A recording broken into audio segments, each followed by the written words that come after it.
Good afternoon, ladies and gentlemen. Thanks for being here. I know that there's a lot of interest in a readout of the President's meeting with House Republicans, which I will provide to you. But first, if we could hold on that and questions about that, first I have with me today Ron Bloom. He is Assistant to the President for Manufacturing Policy. Many of you know him well, and he's here to talk about a report issued today that we put out, which you should have by now, on the auto industry and where it stands now after the measures that were taken by the President 2 years ago. So without further ado, I'll turn it over to Ron. If you could, while he's here, any questions you have regarding his report, regarding manufacturing, direct to him. I'll call on you, and then we can let him go. I'll come back and we can deal with the other issues of the day. Ron? Thank you. 2 years ago, General Motors filed for bankruptcy, and we thought this would be a good time to take stock of what's happened since then, the difficult decisions the President made in the run-up to that period, the assistance that we did determine to provide to the automobile industry, and what's happened since. When the President took office, we had an automobile industry in absolute free fall. We had obviously an economy in great distress, but the automobile industry in some ways was falling faster than just about any other sector. The President faced very difficult decisions about what to do to deal with this critical part of the American economy. The companies came forward very early on February 17th of 2009 with plans that they believed justified additional taxpayer support. The President rejected those plans. He told them they needed to act more aggressively. They came back with much more robust plans that required substantial sacrifice from all their stakeholders. And on June 1st, in the context of the General Motors bankruptcy, substantial additional assistance was provided to GM, and a month earlier, assistance was provided to Chrysler. Since that time, I think we've seen some really positive and encouraging signs, and we think that at this 2-year anniversary, it's reasonable to kind of take note and account of those things. In the last year, the Detroit Three have all gained market share, they have all added jobs, and they've all shown the ability to make money. They're all making substantial profit. Those three things together haven't been true of the Detroit Three in a long, long time. Now, the credit for that importantly goes to the men and women of those companies and their stakeholders, who all made very, very difficult decisions to come together. But we think that it is also worth noting that the courageous decision the President made to stand behind these companies, and this was not an easy call. In particular, I think Chrysler was in fact a difficult call. Last week, Chrysler repaid all of the loans that had been made to them. But with the time the President chose to help Chrysler, at the time he chose to help General Motors, a lot of people said, you're throwing good money after bad, you'll never get out, these companies are not savable. But I think the President demonstrated both great political courage as well as great faith in the men and women who work at these companies and their stakeholders.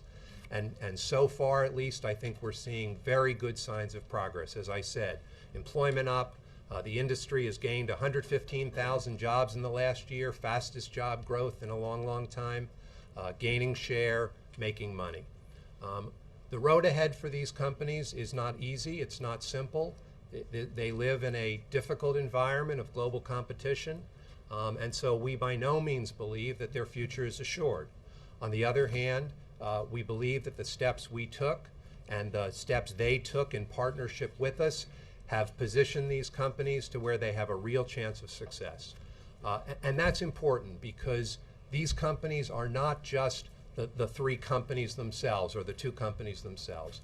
These companies, as the report documents, support a tremendous array of other businesses, workers, communities around them. On Friday, the President's going to be going to Toledo. He's going to be meeting with workers at a Chrysler assembly plant. He's going to be hearing from small businessmen and women in the community. Because these manufacturing employers, very importantly, and they're not the only ones who do this, but very importantly, these manufacturing companies play a central role in their communities. They are, if you will, oftentimes the anchor tenant. And so manufacturing, which is today in fact leading our recovery, 250,000 new jobs in manufacturing in the last year, faster GDP growth than the rest of the economy, demonstrating that it can still play a very, very important role in the American economy. So the automobiles industry is a story of manufacturing, but there's a broader manufacturing story as well that we think needs to be brought to attention. So that's what the report's about. Happy to answer questions. Yes, sir. Thanks, Jay. Thanks, Ron. You said that we by no means believe that their future is assured. Is it fair to say at this point that that their survival is assured? I don't think anything in life is assured. The fate of these companies rests with the men and women who work there, the managers, the boards of directors, and many things in the external environment. When we made these investments, people said, you will never get out of the car business. We are exiting, as we said we would, as soon as practical. We have now had all our money paid back from from Chrysler. We've cut our stake in GM in half, and we have a small residual stake in Chrysler. We are pulling back from these companies, and so I won't make any prediction about their ultimate fate. What I will say is we believe that as they sit today, making the kind of cars Americans want to buy, making better cars, making more fuel-efficient cars, being able to be vigorous competitors in the marketplace, gaining market share, tells me that they have an opportunity to succeed. Whether or not they succeed will be up to them. Jay. What money do the taxpayers still have invested in these companies, and at what point will that be repaid, if ever? The total funds invested, including the prior administration, into the industry is roughly $80 billion. Roughly $40 billion has been returned to date. The remaining money is accounted for by stakes in General Motors. We've sold about half of what we own, but we still own the other half, a small equity stake in Chrysler, and a stake in Alley Financial, which is the old General Motors Acceptance Corporation.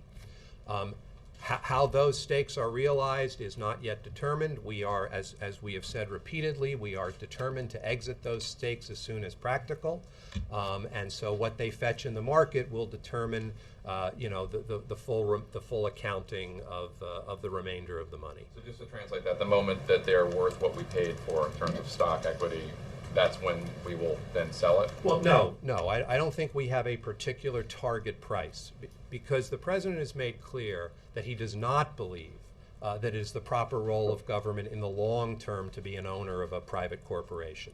And so we do not view ourselves as kind of market timing, looking for the absolute best opportunity to sell. So we have tried to walk a fine line. We said we're not selling as soon as possible, meaning we're not going to sell at a fire sale the first day we can. On the other hand, we're not holding, waiting for a target price. So we will look to exit these things as soon as practical, and the price that they fetch in the market will be the price that they fetch. We report periodically, and other oversight agencies report periodically, looking at the value of those stakes. And as we've pointed out, the loss, if you will, that had been recorded early has come down substantially. The latest number from the CBO, I think, was a $14 billion loss, and that reflects market prices at the time they did it. The final number will be the final number. And look, there is no joy in having to announce, or not announcing anything today, but in recognizing that all of this money will not be returned. On the other hand, as we record what was lost, we need to also record what was saved. External experts have stated that over 1 million jobs were saved by the president's actions, and other people have numbers substantially higher than that. The impact of the collapse of GM and Chrysler would not have been just the couple 100,000 people who work at these companies. 3 times as many people work in the supply base. Another 3 times as many work in the suppliers, to say nothing of all the pizza parlors and all the dry cleaners and all the other people in these communities. So while we are obviously extremely conscious of our obligation to get every penny we can for the taxpayer, we're also not going to apologize for the fact that there are literally hundreds and hundreds of thousands of Americans who are working today because of what happened, and that when the final accounting occurs, we're quite confident it's going to be a far smaller number than people predicted at the time we did it. Can I follow on that? On the 14 billion, where does that number come from? Is that your number? Do you agree that that's a reasonable number? I think that's a reasonable number, and we do our own, and the Treasury Department does their own accounting. Again, there's been no attempt to not be transparent. You can look at what General Motors shares are trading for. You know how many we have. The other numbers are available. So again, there's no view that this is not an important number to track and to acknowledge. On the other hand, as I said, I think there are two sides to this story. Is there anything you can do to get that 14 down to zero, or do you just... Look, the stock market will do what it does, and again, that's not what we're trying to do. If we were a 100% private investor, we might consider taking certain kinds of steps to particularly enhance the value of these companies. But the president made a very conscious decision. We do not manage these companies. We put an extraordinary group of men and women. We did put them in as the initial board of directors, and then we have stepped back. So no, I don't anticipate there would be any particular action we would take. We will sell as soon as practical, but I do not think, in fact, I think you should not expect that we will make any kind of intervention. We're comfortable that the decision the president made, while very difficult at the time, was in fact the right decision, and we're comfortable that our commitment to sell as soon as practical is a good decision, and the final accounting will be what it is. Can you just clarify those numbers real quick? You said the 14 billion, that comes from CBO, and then you guys use the overall 80 billion as a total, but CBO uses 85 billion. Right, there's a $5 billion on a supplier support program which went in and out, so that we've returned all of. Oh, thanks. And then in terms of market share, how much of the increase of market share had to do with supply disruptions from the earthquake, and then prior to that, the Toyota, braking scandal? How much of this is positive as opposed to negative? Right. The recent problems in Japan are quite recent, and so the gains in market share come before that. Obviously, Toyota had some challenges last year, but that does not explain the entire gain in share of the big three. Look, the big three are making better cars, and they're making better fuel-efficient cars. The Chevy Cruze is selling off the lot. The Ford Focus is a big seller. The Volt is the car of the year. So obviously there are up and down numbers, and obviously some of the competitors have faced challenges. But I don't think there's any doubt that these three companies, Chrysler has gained market share, retail market share, 13 straight months. So I think all of these companies are moving forward in a positive way based on their own performance. When you look at the three individuals' market shares, is it one lagging as opposed to other? It seems like Chrysler hasn't moved as much as... Actually, Chrysler's retail share has actually gone up quite a bit in the last year. So no, I think there's little puts and takes all over, but all three of them have gained share. Dan? I realize that the government, the administration doesn't want to have a long-term position in these companies, in a private company, but why not have a time strategy of exiting at the top of the market, because it's a bigger investment? I mean, it's prudent investment strategy for the taxpayers' money. If you know when the top of the market is, you and I should have a conversation in the other room. It's not necessarily timing it at the top of the market, but you watch it as the trend. But it's an important point. We don't know. Nobody, But you follow trends. We do, and lots of people in America think they know when the top of the market is. The decision... The sweet spot of the market, not necessarily the top of the market. I don't know what it is. I wish I did. And again, if you can tell me, I really do want to know, because I can stop having to do this. No, but I want to make Stockbrokers do it all the time. You sell when you think some are right, and some are right, and some are wrong. But what you're saying is but that there's no strategy for that at no, all. there's not. But here's why. No, I didn't say we would sell whenever we wanted to sell. What I said was we would responsibly sell as soon as practical. That does not mean as soon as possible. Obviously, tomorrow morning we could sell it all if we wanted. We've chosen not to. But we have to be very careful here. The president made an extraordinary decision to intervene in the private economy. It was justified by the most severe economic downturn since the Great Depression. That is not the normal way that a government ought to behave toward private actors. And the longer you stay in, the more you signal to the market that the government intends to be in the business of owning companies.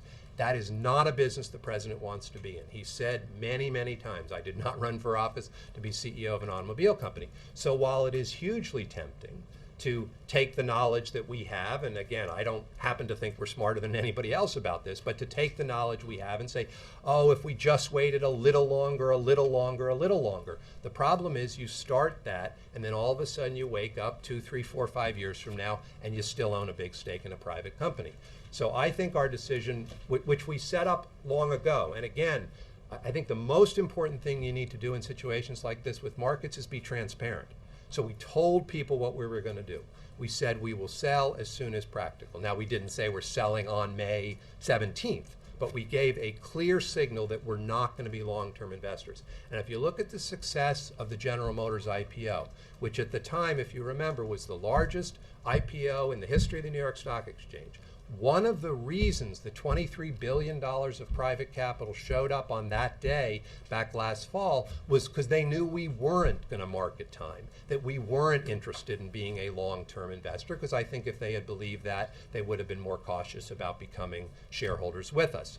So I agree with you. It is tempting, and obviously there's a keen appreciation of the obligation to be stewards to the taxpayer, but we have a broader obligation to play a constructive role in the overall economy, and I think those two things have to be balanced, and the way we have balanced them, and we said this 2 years ago, and I think we've been extremely true to it, is to sell as soon as practical. Jackie? How do you see, Ron, how do you see the high gas prices and the prospect that prices will continue to be high playing out for the future of the American auto companies? Well, look, I think, again, what is quite encouraging is that the companies are producing. It's always true that when gas prices go up, people start buying smaller cars. I mean, that's been true in every rise in gas prices in the last 30 years. The difference is that over most of the last 30 years, that activity meant the D3 lost share because they did not have competitive smaller cars. And so the fact that every time gas prices went up, it was they were obviously in secular decline in share, but it accentuated their share loss. Now what you have is, in the case of GM and Ford, most assuredly, and Chrysler coming behind, particularly with their new Fiat technologies, all three of these companies are going to be able to offer Americans fuel-efficient cars. So the Cruze is selling off the lot, the Focus is doing well, the Volt's a big hit. So obviously nobody roots for high gas prices, but the reality is that the D3 in particular are able to address consumer demand in that context, and that, I think, is a very positive development. Karen? What's the government's current stake in Chrysler in percent terms, in dollar terms? Well, we own 6.6% of the common equity of the company, and it's a private company, so there's not a stated number for the value of it. And if you were to divest that now, could the company get by without it? Yeah, it was Fiat announced publicly, so this is not this is not a piece of news, but Fiat, who, as you know, was the entity that put in a lot of technology and recently invested $1.3 billion into Chrysler, had an option to purchase our stake. And last week they notified us that they're going to exercise that option. And so I think at some point, we don't know when, but at some point we will be winding up selling that stake to Fiat, not to Chrysler, but to Fiat. And that will increase their share. Please? That would be before the IPO. Well, whether or not Chrysler determines to undertake an IPO is going to be up to Chrysler. I mean, candidly, once we don't own shares in it, it's not something that we have an economic interest in. If the board of directors of Chrysler believes that an IPO is the proper course of action, then we obviously will wish them well in doing that. Well, let me get a seat, and then... Still on manufacturing, can you comment on the ISM index figures this morning, which showed a slowdown last month, and is this just due to external factors, or are there grounds for concern of a more prolonged slowdown? Well, look, I think it is worth noting that the index has 22 straight months of increase. As I pointed out earlier, 250,000 jobs in manufacturing. The recent month was obviously down a bit from the prior. It was still a growth month. As you know, indicators above 50 indicate growth, and so we still saw growth. I think that most of that growth, most of that slowdown in growth is attributed to the situation in Japan because of the way global supply chains work. You can't finish a part if you can't get the part, and so I think it is largely external factors. Look, the long-term trend on manufacturing since the bottom of the recession is quite positive, and I think we remain optimistic that manufacturing has a good future. Look, I think it's worth noting in that regard. In the last year, there is a very different attitude both in the corporate sector as well as in a lot of the academic and other people who follow manufacturing about the future of manufacturing in America. You are now seeing sophisticated analysts, reports talking about America as a very competitive place to manufacture. You're seeing corporations talk about insourcing in a way they haven't before. So while I absolutely would expect month-to-month variations, I do think that we are in a good place. We're not where we want to be yet. There's obviously still a huge distance to go, but I think the trends in manufacturing remain good. Why did that happen? Why did what happen? Why are things suddenly looking good? Well, that's something for academics to speculate on. I think part of what's happened is that the American manufacturing economy has been revealed to be the most productive manufacturing economy in the world. And I think there's just a growing recognition among corporations and among others as well that this is in fact a good place to make things. And if you look at the data again, that there are jobs being added, first time in a long time that absolute job growth in manufacturing is occurring. The American manufacturing economy has been becoming more productive for a long time, has in fact been a leader in our economy in productivity. But these trends are funny, and when they sort of appear to people and when they occur to people is hard to predict. But I think what you're getting is a growing consensus, not that we're out of the woods, not that there aren't enormous challenges, but people are taking a new kind of look at America as a place to make things than they were, say, 5 years ago. Yes, sir. You said the taxpayers will be repaid at something. $14 billion, it'll be lower than that amount. No, I didn't say that. I said we will get back what we get back when we sell the shares. And you said you thought it would be smaller than $14 billion. I don't think I said that. Well, how much? What's your best guess? I don't have a best guess. I'm not going to make a prediction about that. It will be what it is, and everyone will score it up when it happens. And not to belabor the point, but you said we'll know when. But you're going to. What are the conditions when you think it'll be right to resell? I mean, how do you define that? Again, I want to try. It's just nobody likes this answer, but I'm afraid you're not going to get a different one. We are committed to exiting these stakes. We're not committed to exiting them at the absolute first opportunity. We're committed to exiting as soon as practical. You can watch our behavior and you can see what we did. In the case of General Motors, we and the company decided to undertake an IPO as soon as we believed the company was ready and would be well accepted in the market. At the time of the IPO, we sold half our stake, which was a huge IPO at the time. I think that tells you something about how we viewed when to do it and how to do it at the time. When the IPO occurred, we agreed to something called a lockup, which investors ask on behalf of selling shareholders that you not be back the next week selling. That lockup has just recently expired.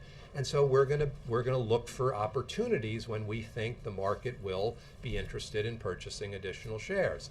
Exactly when that occurs, we're not going to make a prediction today, and we will be, however, we will reveal it, in the proper way through the Securities and Exchange Commission when the time is right. Let me do three more, and then we'll let Ron go. April, Toshi, and then in the back.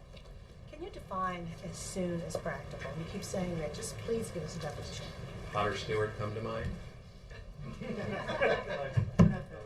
You've got as much out of me on this one as you're going to get. No, but I mean, you keep saying as soon as practical, and then No, but judge us by our actions. Look at what we did in the GM IPO.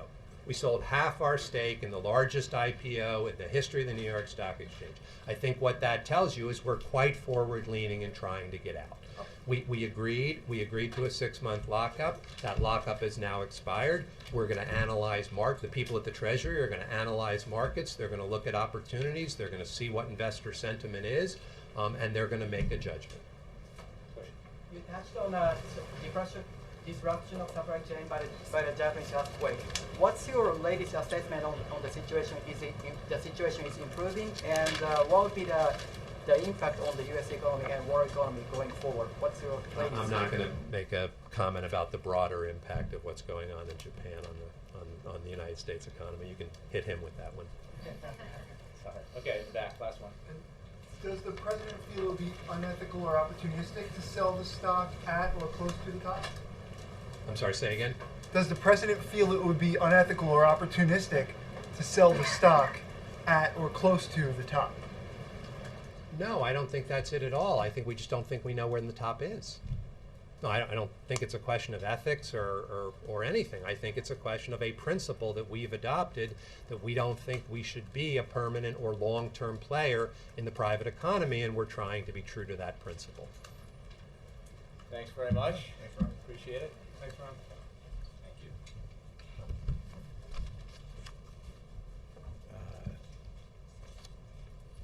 you. Toshi, in answer to your question, I think we have a lot of faith that Japan will rebound and rebuild, which we've said before, but we obviously don't have a time frame or an economic analysis to provide to quantify that, but we're very confident in Japan's resiliency and remain so. I'll start with a brief readout of the President's meeting earlier today with the House Republican Caucus, or conference rather. The meeting lasted about 75 minutes. It was held in the East Room, and I think the President's assessment of the meeting echoes the assessments provided by a couple of members of the House Republican leadership. The conference chairman, Representative Hensarling, said, "Any day Republicans and Democrats are actually having a dialogue, this is a good day." The President would agree with that, and that's why he looked forward to and enjoyed and thought was productive the meeting he held today with House Republicans, just as he felt that way about the meeting he had with Senate Republicans.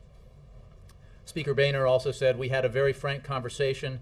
I thought it was productive, and I'm looking forward to more serious conversations about how we reduce the deficit and the debt and to get our economy going and creating jobs." Again, the President agrees with that assessment of the meeting and also of the need in future conversations to move forward with a plan to significantly reduce the deficit, address our long-term debt, get our economy going, and create jobs. That is why he has asked the Vice President to lead the Blair House negotiations. Those negotiations, as I've noted before, the President believes have been making progress. The participants in those negotiations believe the same thing, and we are optimistic that those talks will produce an agreement, a bipartisan agreement, that will reduce the deficit and in a bipartisan way because participants will find common ground. I can announce also that the next round of those negotiations will take place on Thursday, June 9th. Probably the Blair House, but as you know, the scheduling apparently on the Hill, but they're going to be on the Hill. So we move them around to keep you guessing. And with that, I'll take your questions. Yes, sir.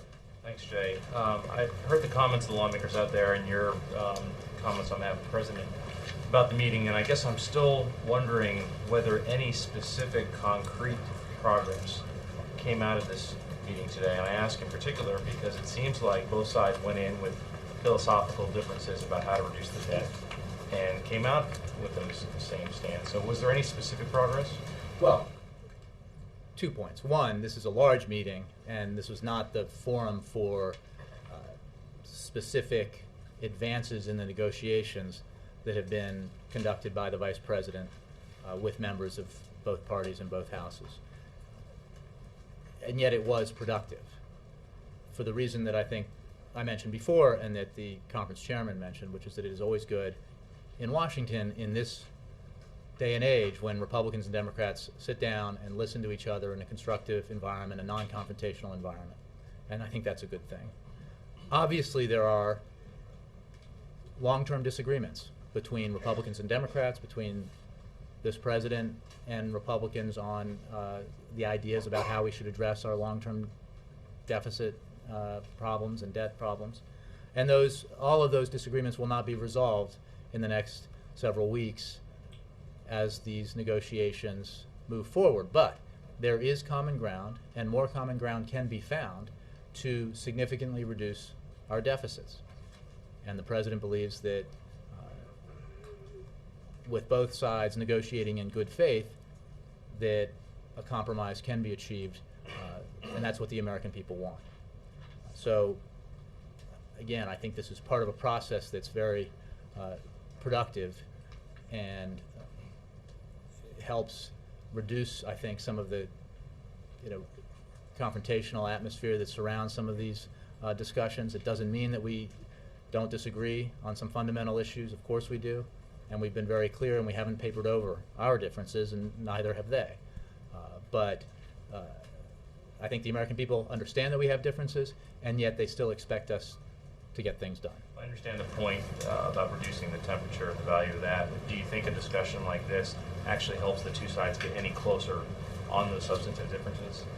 I think it helps in that it allows everyone in the room to look each other in the eye as one member makes a case for the Republican position and the President answers questions, to understand that each side holds very strong opinions about certain issues, that there's a lot of overlap in terms of what the goals are here, and that there's overlap in terms of what some of the solutions are. And sometimes you miss that when you only hear the monologue that passes as a dialogue when each side is talking to each other through the press. So the President feels very strongly that this was a useful thing to do. One last question. Representative Ryan said he made the case in his terms for his Medicare plan, and doesn't want the President to be misdescribing it, as I believe he put it. Is that what the President thinks he's doing? Is he misdescribing this plan? No, he doesn't. And look, as I said, there is no question that there are differences. There is no question that on the issue of Medicare, we have significant differences. And what the President has made clear is that he doesn't believe that we need to end Medicare as we know it, to dismantle the program as it currently exists in order to achieve significant deficit reduction. He believes that Congressman Ryan, as the author of the plan, and the members who voted for it are sincere in believing that they think it's that is a preferred solution. We simply disagree, and we don't think that's a matter of demagoguery. It's a matter of fundamental differences of opinion and a different assessment of the facts. And we think the facts in this case are on our side. And one of the reasons is that problems we have with it is that in order to achieve the reductions that they seek in the House Republican plan, and to pay for the extensive tax cuts for the wealthy that plan calls for, they need to do things to Medicare that aren't necessary. And it produces an unbalanced plan, puts too much of the burden of deficit reduction on the shoulders of seniors, of low-income children, and the disabled. And the President just feels that that's unacceptable. Yes? What specifically did the President tell the Republicans about the debt limit? And the Republicans who came out of the meeting said it was discussed at the beginning of the meeting. It didn't necessarily take up a lot of time. That's accurate. It did not take up much time at all. The President made clear that he believes that there is no margin here for in any way casting doubt on the possibility that the debt ceiling would be raised, that the effect of even suggesting that it won't happen could be highly negative and could have dire consequences for our economy and the global economy. But it is accurate to say that that was not a focus of the discussion. And I understand that Secretary Geithner was in the meeting. I don't think he said anything, because that's what I heard. My understanding is that I know he was in the meeting. My understanding is the President did most of the talking for the White House, for the administration. And Secretary Geithner is going to Capitol Hill tomorrow. Does that indicate that you're worried the message isn't getting across to Republicans about the debt limit? I think it indicates how seriously we take this issue, and that the Treasury Secretary in particular can address the particulars and the substance of why it is so essential to raise the debt ceiling, the consequences of not doing it, and the impact it would have on global markets, on interest rates, on economic growth and job creation. So I think that we, as I do consistently from here and others do from other venues, need to simply reiterate the absolute necessity of making that vote and raising the debt ceiling so that we do not reverse the very important and substantial progress that's been made since we emerged from the worst recession since the Great Depression. A number of Republicans, though, argue they're not unwilling to raise the debt limit. They agree that it needs to be raised, but that there needs to be an agreement on how to cut the debt. And they think it's unhelpful for the administration to keep saying it would be calamitous, that it would be better to focus on the cuts and how to get the debt down. Well, what we've said is that we're doing both. And I think that the President's leadership on this is very clear. Not only did he lay out his plan and his vision for how to achieve $4 trillion in deficit reduction over 10 to 12 years, he then tasked the Vice President of the United States to lead these very serious and so far productive negotiations with Congress, with both parties in both houses, to achieve a compromise on significant deficit reduction within the same time frame that we need to address the vote on raising the debt ceiling. I think that demonstrates his commitment to both necessities. What we have said all along is that it sends the wrong signal, and it would be a mistake to directly link, tie, or hold hostage one to the other because of the absolute necessity of raising the debt ceiling. It is not an option if you want to maintain full faith and credit of the United States and you don't want to send this economy back into recession. Yes, Jay.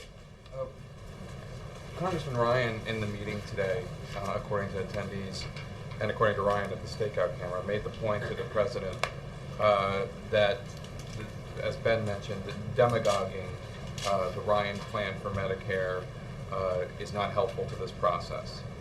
And while I understand the President doesn't believe that he has done so, does he think that the Democratic Party has done so? Has he seen the ads showing a Paul Ryan lookalike pushing grandma off a cliff? Has he seen any of these ways Democrats are using the Ryan plan to win elections and score political points? And does he have any issue with that? Well, I don't know what ads he may or may not have seen, Jake. What I will say is that the substantive differences over Medicare are real, and the facts about whatever you call the system that is in the House Republican proposal, premium support or privatization or voucherization of the program, it has the impact of shifting the cost burden for ever-growing medical costs onto beneficiaries in large numbers, $6,400 per senior. That's just an inescapable fact. And our argument is you don't need to do that. You can find savings in Medicare and entitlements, as the President has already, through the Affordable Care Act, and as he has proposed further in his future-oriented proposal. And you can get at waste, fraud, and abuse, and you can reduce the cost of medical care while still protecting our seniors. That's what he believes we have to do. And one of the fundamental problems, and I think why people around the country have reacted poorly to the Republican proposal, is that it not only eliminates or changes the Medicare program to the point where it is no longer the program we know and does not provide the guarantees that it used to, but it does so in part in order to fund tax cuts for wealthy Americans who have already benefited significantly in a time when the middle class and others have been squeezed so tightly. So those are that's an assessment of priorities. Have you seen Grandma going over the cliff? I haven't, no. Is that type? I understand that there is a philosophical, legitimate philosophical difference that the President has. The President fundamentally believes that it does not, that we need a bipartisan solution, that we need to work together and find common ground. So does his party running ads showing Paul Ryan pushing grandma over a cliff help that bipartisan process? I think that the decisions and the negotiations that will produce a result and demonstrate this President's commitment to significant deficit reduction, as well as Democrats in Congress and Republicans in Congress, occur here in Washington. And the fact is that we can achieve that in a way that the American people can feel that each side moved off its starting position, accepted that it wasn't going to get 100% of what it wanted, that no absolutist positions prevail in Washington. That's the nature of our system. And he feels that he has demonstrated his commitment to that, his commitment to taking positions that often are at odds with members of his own party repeatedly. And he's been willing to do that in the past, and he's willing to do that in the future because he's committed to finding solutions that work for the American people. So should the Democratic Party stop Jay, running? I've answered the question. But you haven't answered the question. You've said that the president is conducting himself in an appropriate way, but you haven't addressed the question of whether or not I his think party if you're asking me if there's been a negative reaction to aspects of the Republican plan, I think it's because of the incontrovertible facts about what's in the plan. You know, and our opposition to those elements of the House Republican proposal we have not at all papered over. But we're not doing, we are interested in bipartisan compromise. This president has made that clear again and again, and he's walked the walk, not just talked the talk, when it comes to making those tough choices. And he's shown his willingness to do that. Ask a question about Libya. Yes, but then The let's quick move question on so about Libya. others get a chance. The question is that there's a resolution being offered by Congressman Dennis Kucinich that would stop U.S. Military intervention in Libya, and there are House Democrat and House Republican leaders who are concerned that it actually could pass because there are enough House Republicans who are frustrated with the consultation process and with what's going on.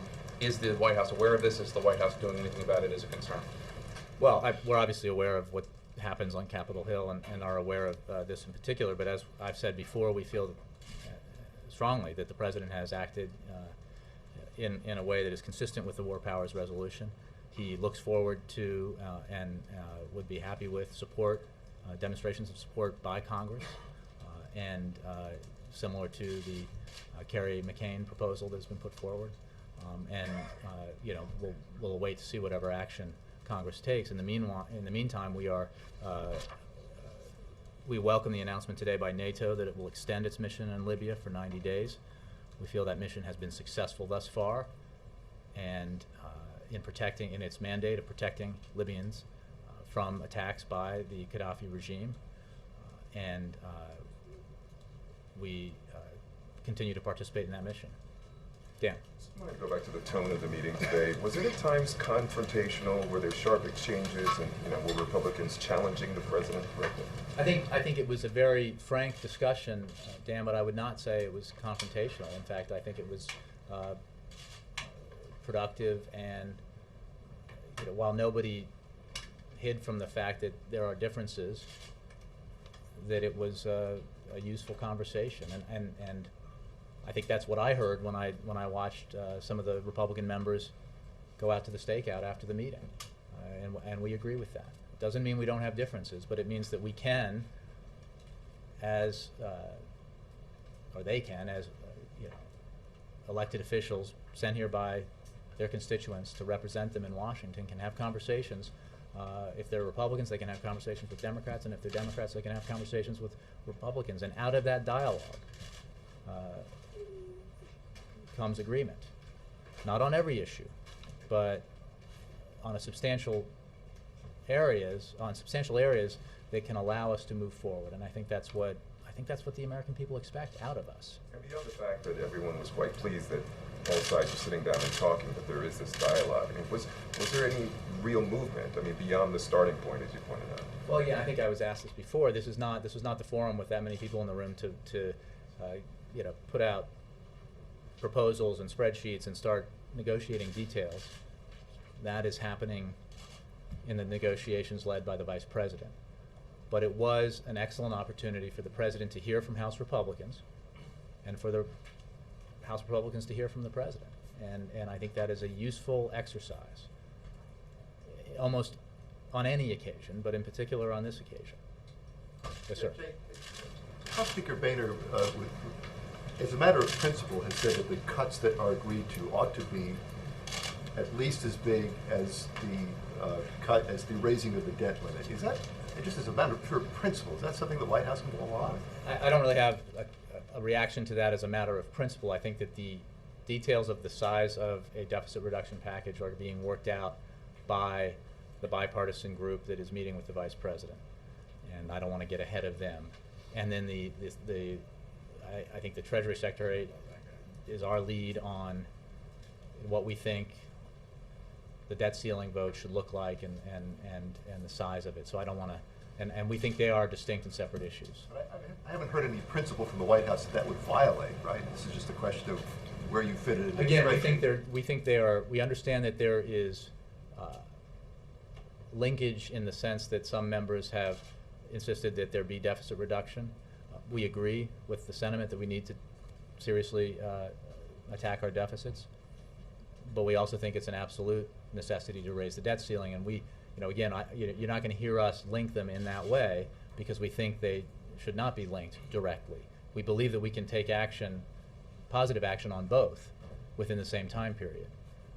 But again, we're not going to link them directly in that way. Yes, Chip, sorry. Push on the need for revenues as part of this package?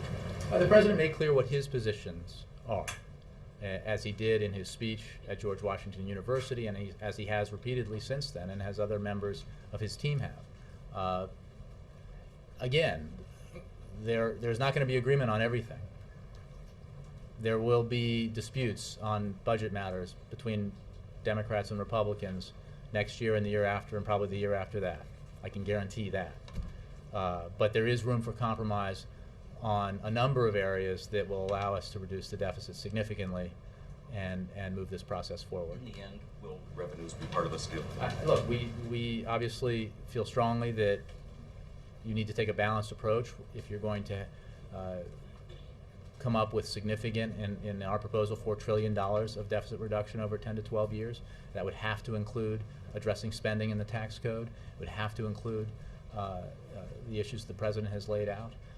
But we understand. No, there were no lines drawn in the sand, and there were no lines drawn in the sand. The process for negotiating the particulars takes place in the conversations being led by the Vice President. Our position is well known. The President's position is well known. Obviously, the Republicans, some of them anyway, have made their position well known in terms of what's on the table. What stays on the table depends on the progress being made in those negotiations. Yes, Mike. Any reaction to this letter that Speaker Boehner produced, signed by more than 150 economists, calling for spending cuts that exceed the debt limit increase? We touched on it a little bit, but the specific letter, any reaction to that? Again, I think that's these are two important goals that need to be achieved. One is significant deficit reduction. We agree with Republicans and Democrats that needs to be done. That's why the President put forward a plan that has $4 trillion in reductions. That's why he asked the Vice President to lead these negotiations, which have been, we feel, productive thus far. He thinks it's an absolute necessity that the debt ceiling be raised, and I can pull out letters also, and read one yesterday from President Reagan to the Senate Majority Leader. There is a vast array of evidence and a vast number of experts who can testify to the fact that playing chicken with the full faith and credit of the United States government is a bad idea. So that is certainly the President's position. You mentioned the next meeting is scheduled for June 9th. Is there, the clock is ticking. Do you guys feel like maybe you need to move the timetable up a little, have more frequent meetings? Well, you can be sure that the conversations don't stop just because there aren't the formal meetings between the participants, and the conversations continue regularly between staff and also sometimes between participants. So that is simply the next full meeting of the group of negotiators. We are obviously very aware of the need to move quickly, and I think that we've moved quite aggressively on this, working with members of Congress and their schedule to make these meetings happen. Last one. You said today's meeting was not confrontational. We heard that at least one of the members challenged the President to lead on this issue. Does that bother the President? Look, I think that's what you're talking about is something we've heard before, and I think the President has clearly led in this. He established the Fiscal Bowles Commission, the Simpson Bowles Commission, the Fiscal Commission that, because Congress would not, he established. And those recommendations helped guide him as he drew up his proposal that he put forward in his speech at GW.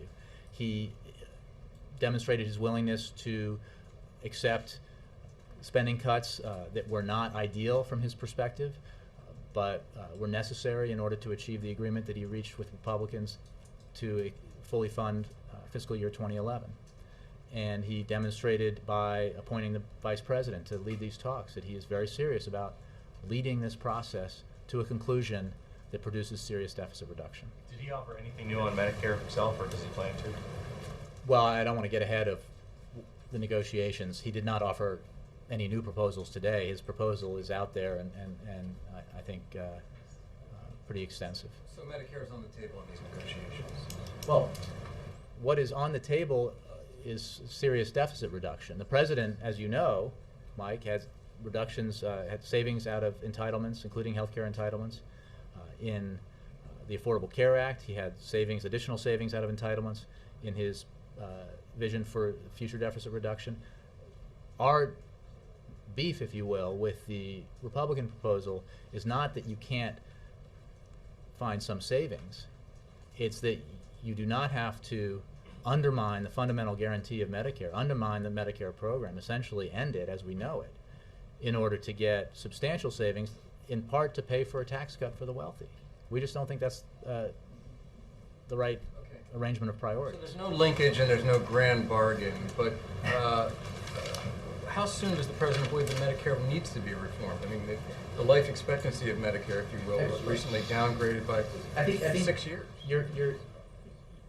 You're forgetting, I assume, that there were significant Medicare reforms in the Affordable Care Act, and in fact, the only aspects of the Affordable Care Act that Congressman Ryan and his plan retained, not the protections it offered, but were the savings in Medicare and Medicaid that are put forward in that. So, and again, the president's put forward other reforms. We believe in making it stronger, making sure that guarantee exists for seniors in the future, and that involves some reform and finding of savings, but it does not involve ending the program as we know it.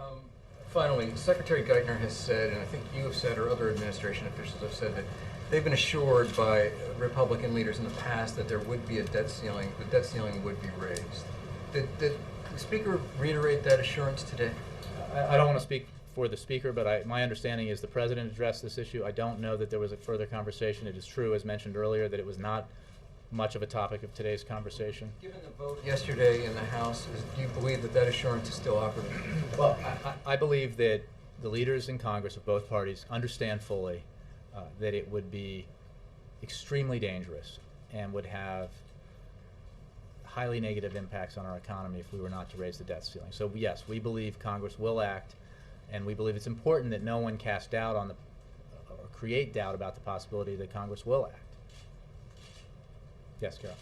Congressman McCarthy said he wanted something more specific from the president on deficit reduction, something that could be scored by the Congressional Budget Office. Is that something the president intends to do?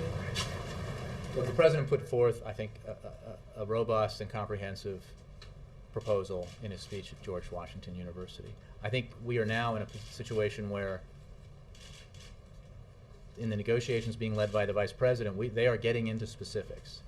And we do not need another proposal out there. Our ideas, their ideas, ideas of others are known and out there and available for discussion in these negotiations. I think slowing down the process is not in anybody's interest. Just more broadly on the economy, I mean, we've seen the housing market is struggling again. You've got the manufacturing numbers and other indicators that the recovery is not going as well as maybe it was. Has that had any impact on the deficit talks that the vice president is holding? Does it make the president rethink perhaps spending cuts or his position on tax increases? Well, I think we addressed this a little bit yesterday. Obviously, everyone is there, we believe, in these negotiations because the end goal here is a stronger economy and greater job creation.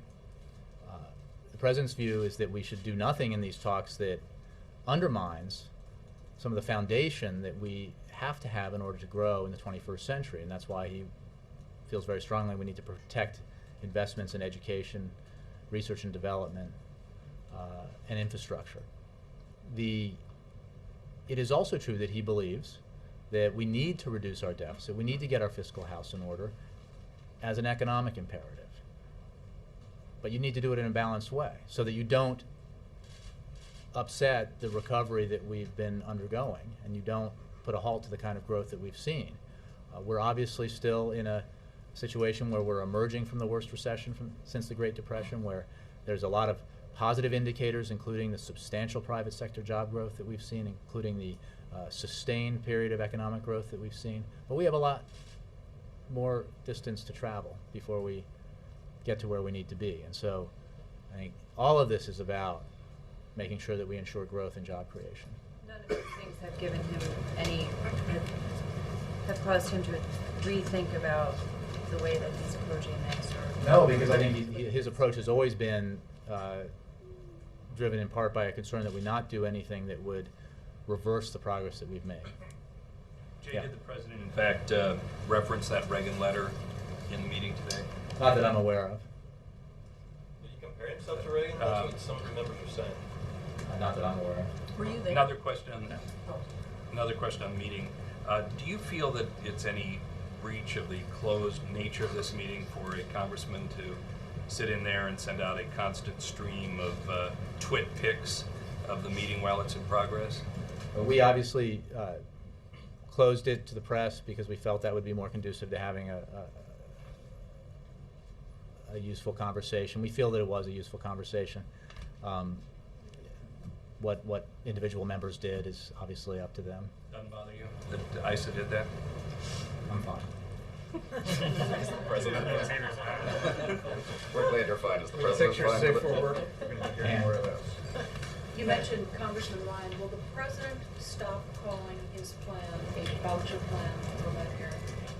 Well, like I said, that what you call it doesn't change what it does and what it is. It is a voucher plan. If you're basically giving a subsidy of a set dollar figure that's limited in terms of its growth and that won't stay up with the growth in medical costs, I mean that's you're basically getting a certain amount of money to put towards buying insurance. That's, you know, they may not get a voucher in the mail, but that is what it is. And but the issue isn't what you call it, it's the impact that it would have on seniors, an impact that we think is unnecessary.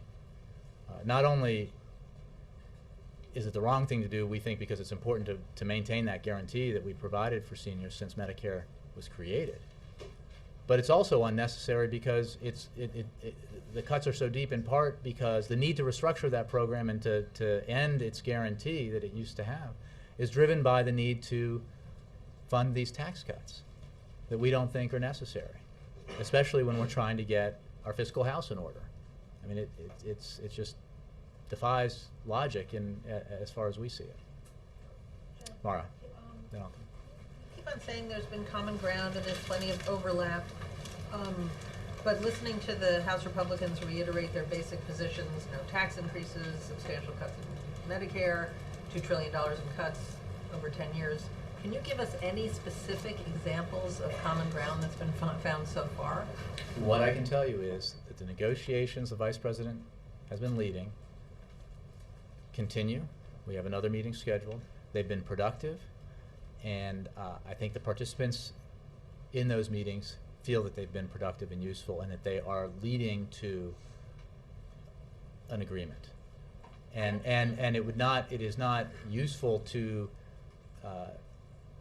the hope of having an outcome that's positive to give it a play-by-play as they're making progress. So again, this was not a forum for negotiating those details. Right. I'm asking about the Biden talks, not so much this meeting, but I guess my question is, I understand why it's in everybody's interests to not spook the markets and make the markets think that you're moving toward an agreement. But well, I don't know that would spook the markets. What, to say that those talks are falling apart? Well, no. First of all, they're not, and I'm right, not. But what I'm saying is, other than the need to say that they're productive, you can't point to any specific example of how they're productive. I'm not asking you to negotiate in public, but it just seems that there's no sign of overlap. You keep on saying there is, but again, the sign of overlap is that we share the same goal. roughly $4 trillion over 10 to 12 years. Backing up, we have identified the problem and agree on what the problem is, the need to reduce our deficits and our debt. And on the broad goal of what the solution is, $4 trillion. In getting to that $4 trillion, there is common ground. Maybe not all of it. As I said, there's no doubt in my mind, and I'm sure no doubt in yours, that Republicans and Democrats will continue to disagree and have disagreements on substantive issues about budgeting and the economy for years to come. But there is enough common ground, especially if each side is willing to move off its starting position to achieve significant deficit reduction. And I know that you can be skeptical about it, as people were skeptical about the potential for compromise in December and skeptical about the potential for compromise during the CR discussions.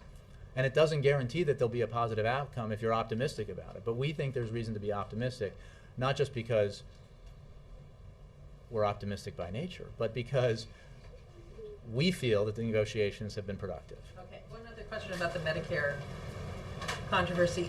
The president's reporter said the demagoguery comes from both sides.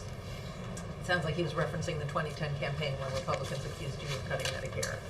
Now, you guys are doing the same thing. I'm not going to get into a back and forth about who said what and who said this and that, but I will say that, I think it's a general statement of fact that politics can get. But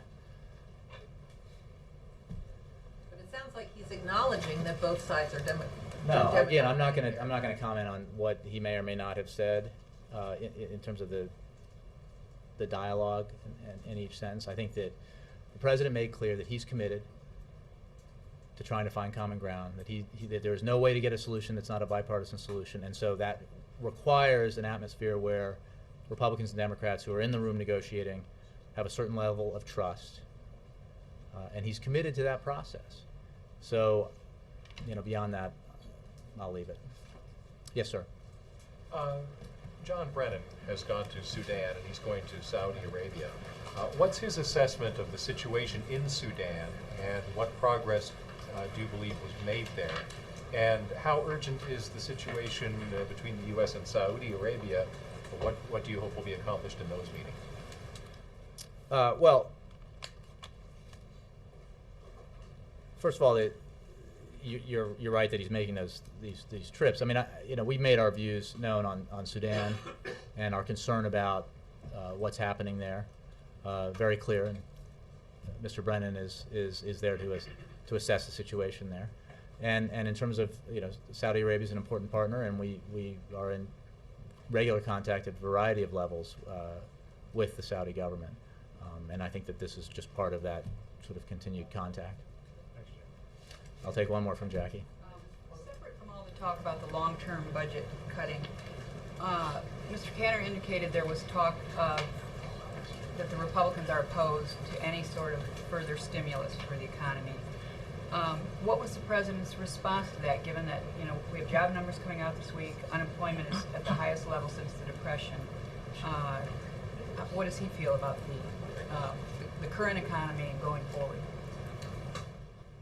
The president feels, as you know, that we need to further the growth in the economy and the growth in job creation that we've seen in the past several months and quarters. I don't have a specific readout in terms of, because this discussion wasn't about stimulus. It was about the overall economy and specifically about deficit and debt reduction. I mean, the president feels that we need to make, as I've mentioned before, precisely for the reasons that you mentioned, we need to continue to make key investments to undergird our economy that allow us to grow in those sectors that are so vital to sort of future competitiveness. And he made that point very clearly today. The quote from Cantor was, the discussion really focused on the philosophical difference on whether Washington should continue to pump money into the economy or we should provide an incentive for entrepreneurs and small businesses to grow. The president talked about a need for us to continue to quote-unquote invest from Washington's standpoint, and for a lot of us, that's code for more Washington spending. Well, the investments that the president was referring to are the investments I just mentioned. And in terms of encouraging private sector job creation, I would note the rather strong private sector job creation we've seen recently, including 750,000 over 3 months. The president has taken dramatic action in 17, I think, maybe more small business tax cuts designed specifically for that purpose. And the Republicans also talked a lot about regulation, and I think those of you who were here last week saw the significant action that we've taken charging agencies to review all the regulations under their control to find ones that are no longer efficient, are overly burdensome, and to report out on those so that they can be changed. So we've taken a very aggressive approach to reducing or eliminating the regulations that are no longer necessary that in any way impede economic growth. So I think we agree on the need to create jobs and to grow the economy. Thanks.